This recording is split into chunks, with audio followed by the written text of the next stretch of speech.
Olá, pessoal! Sejam bem-vindos a este vídeo sobre o medo. Tem pessoas que vivem escravizadas pelo medo. E hoje eu estou fazendo esse vídeo a pedido de um pessoal muito querido do estado de Pernambuco. Eu quero dizer para vocês que ter medo é natural, é saudável. O medo nos protege de situações perigosas. Por exemplo, você já se imaginou? Digamos que você está em um prédio de 15 andares e de repente te viesse uma vontade de pular dele, saltar dele. Então o medo lhe adverte que isso é perigoso. Daí nós podemos perceber que o medo é saudável. O medo nos adverte dos perigos. Mas existe também o medo de mudanças, o medo do que é diferente, o medo de sair de situações que eu estou acostumado.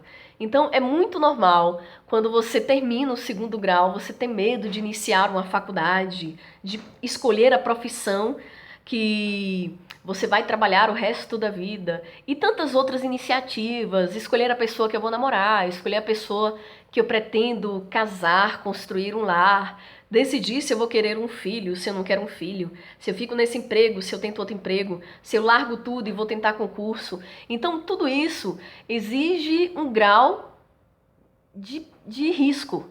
Eu acredito que muitas vezes, por isso, as pessoas têm medo, medo de arriscar, medo de tentar.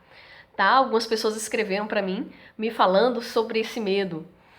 Existe medo de tudo. Tem gente que tem medo de sair de casa, tem gente que tem medo de conversar com pessoas, tem gente que tem medo de falar em público. Então, existe infinitos medos, digamos por assim dizer, né? Mas o interessante é que a sua mente é uma ferramenta poderosa. O medo é criado aqui. Ninguém, pode acontecer de alguém colocar esse medo em você, principalmente pessoas, pais, mães, babás, que infiltram medo na mente de crianças pequenas. Tem pessoas que crescem a vida toda têm medo de escuro e não sabem por quê. Se fossem fazer um estudo, um tratamento psicológico, iam descobrir que toda vez que tentava ir para um lugar que era escuro, o pai, a mãe ou a babá gritava de lá, ó, o bicho-papão, ou monstro, e isso foi projetando medo, pânico na sua cabeça. E aí você cresce e ainda adulto você tem pânico de escuro e não sabe por quê. Eu quero dizer para você que a sua mente cria muitas coisas. E a sua mente também é a ferramenta para consertar muitas coisas. Tudo acontece aqui. Eu me lembro de uma vez, quando eu estava fazendo faculdade, houve uma grande chance de conseguir uma bolsa onde eu ia fazer um projeto científico e ia trabalhar com uma professora super inteligente.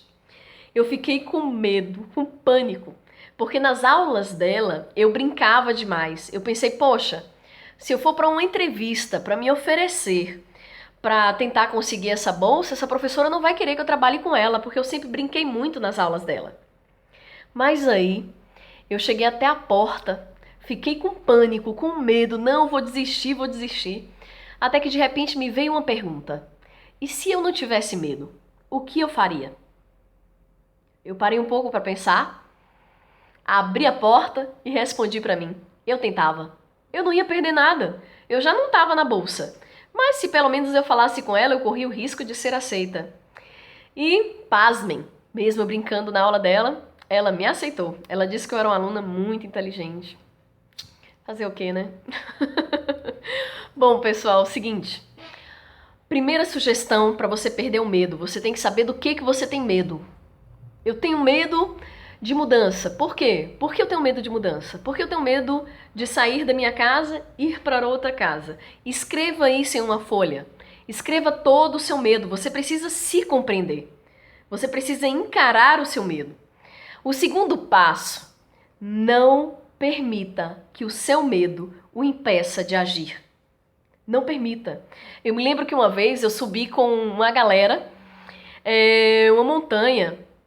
Eu acredito que ela tinha 1 quilômetro de altura e eu tinha que atravessar de um abismo para outro numa corda. Quando eu cheguei lá em cima, eu olhei pro pessoal e falei, bom, gente, eu tenho um pânico de altura. Eles olharam para mim assustados. Como assim, Keila? Eu tenho pânico de altura. E naquela altura eu já estava tremendo demais, desesperada. Mas eu olhei para ele, sorri e falei: o meu medo nunca foi limite para mim não fazer algo. Eu não atravessei o abismo, não consegui, mas eu subi a montanha e desci, fiquei muito orgulhosa de mim por ter tido coragem de superar o meu medo. Então, o medo, o sofrimento, as dificuldades foram feitas para serem superadas e não para dificultar sua vida e não para impedir você de crescer. Lembra que eu disse em um dos meus vídeos lá atrás que 20% da sua inteligência tem que ser para identificar a dificuldade. Aqui no caso desse vídeo, o medo. E 80% da sua inteligência tem que ser para superar esse medo. Então, só você pode se limitar. Quando você decidir não ter medo, você não terá mais medo. Você irá encarar e seguir adiante. Então, sempre que você se deparar com um medo que você tem em sua vida, que eu não sei qual é o seu medo, você tem sempre a oportunidade de superá-lo, tá? Então, fica aí as sugestões. Foi um prazer estar aqui com vocês, tá? Beijo da Loura.